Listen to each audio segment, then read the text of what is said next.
Vous savez, les disputes, les petits accrochages, ça arrive dans tous les couples, c'est normal. On est tous différents, avec nos envies, nos habitudes, nos histoires. Le plus important, ce n'est pas d'éviter les conflits, mais de savoir bien les gérer. Et c'est justement ce qu'on va voir ensemble aujourd'hui. Je vais vous donner des trucs concrets, des techniques qui marchent pour calmer le jeu et rendre votre couple encore plus solide. Parce que, rappelez-vous, un couple solide, ce n'est pas un couple qui ne se dispute jamais. C'est un couple qui sait se parler et trouver des solutions ensemble, dans le respect et l'amour. Avant même de parler du problème, il faut créer une atmosphère sereine pour discuter. D'abord, choisissez le bon moment.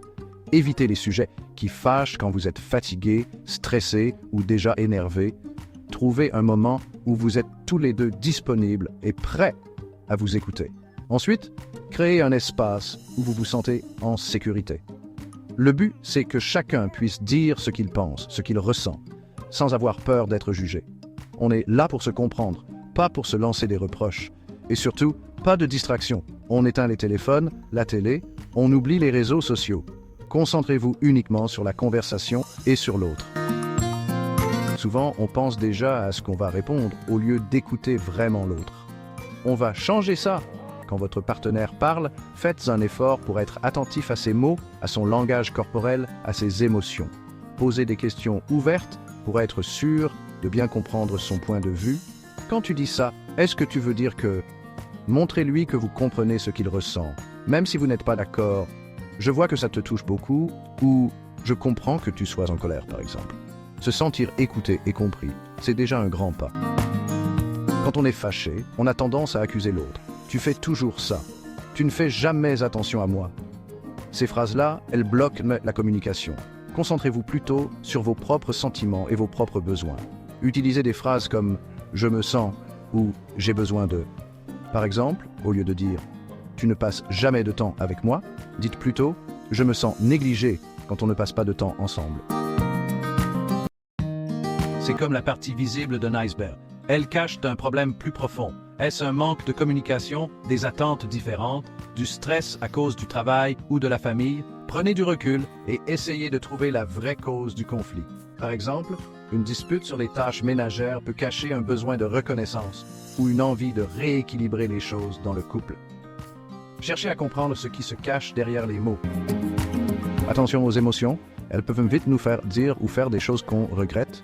Avant de réagir à chaud, prenez le temps de reconnaître et d'accepter ce que vous ressentez. Colère, tristesse, frustration, vous avez le droit de ressentir ces émotions. Et acceptez aussi que votre partenaire ait ses propres émotions. Ne les minimisez pas, même si vous ne les comprenez pas. Si la discussion devient trop tendue, si vous sentez que vous allez exploser, mettez la conversation sur pause. Allez vous calmer chacun de votre côté avant de reprendre. Une fois que vous avez tous les deux exprimé votre point de vue, cherchez des solutions ensemble. Le mot d'ordre, compromis.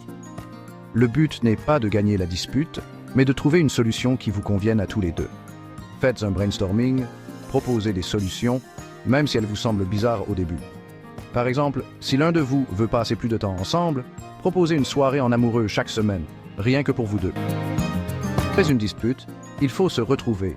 Rappelez-vous ce que vous aimez chez l'autre, ce qui vous a plu dès le début. Montrez votre affection, même si vous êtes encore un peu fâché. Un « je t'aime » ou un geste tendre peuvent tout changer. Montrez à l'autre que votre amour est plus fort que les disputes. Maintenant que vous avez traversé cette épreuve ensemble, mettez en place des stratégies pour éviter que ça se reproduise. Par exemple, vous pouvez établir des règles de communication. On ne se coupe pas la parole, on ne crie pas, on s'écoute jusqu'au bout. Prévoyez aussi des moments pour discuter de votre couple, de vos besoins, de vos frustrations. Parfois, une petite mise au point régulière, ça évite que les problèmes s'accumulent. Si vous avez l'impression de tourner en rond, si vous avez toujours la même dispute, il est peut-être temps de demander de l'aide à un professionnel. Un thérapeute de couple peut vous aider à identifier les erreurs que vous faites dans votre communication et vous donner des outils pour les corriger. Parfois, un regard extérieur, neutre et bienveillant, c'est nécessaire. N'oubliez jamais que les conflits font partie de la vie de couple. Ce qui compte, c'est comment vous les gérez. En appliquant ces conseils, vous transformerez ces moments difficiles en opportunités de grandir et de vous rapprocher. Si vous avez une situation particulière en tête, Racontez-moi tout dans les commentaires, je me ferai un plaisir de vous donner mon avis. N'oubliez pas de vous abonner à la chaîne pour plus de conseils pour une vie de couple épanouie.